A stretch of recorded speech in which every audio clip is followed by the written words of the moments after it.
এরকম বৃদ্ধ মা যখন একটা দোকানে গিয়ে হাত পাতে, দোকানের ড্রয়ের খুঁজে মানিব্যাগ ঘেটে ছেঁড়া ফাটা নোটগুলোই কি আমাদের চোখে পড়ে?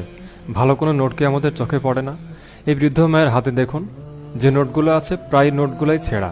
এবং উনি আমাকে খুব আক্ষেপ করে দেখাচ্ছিলেন, বাবা দেখো এই নোটগুলো আমাকে দিয়েছে, এবং দোকানদাররা বলে এই নোটগুলো নাকি চলবে।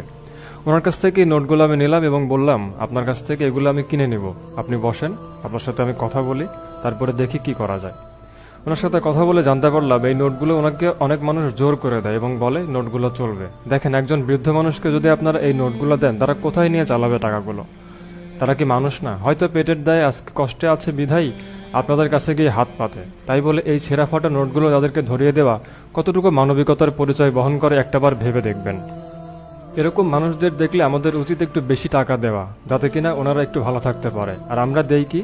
মানিব্যাগে সব থেকে কোনায় পড়ে থাকা ছেঁড়া ফাটা একদম টেপ মারা টাকাগুলো, যেগুলো নিয়ে গেলে অন্য একজন দোকানদার বা অন্য কোনো এক জায়গায় গেলে তাকে কথা শুনতে হবে। এই নোটগুলো কোথাও চলবে কিনা আসলে সন্দেহ আছে।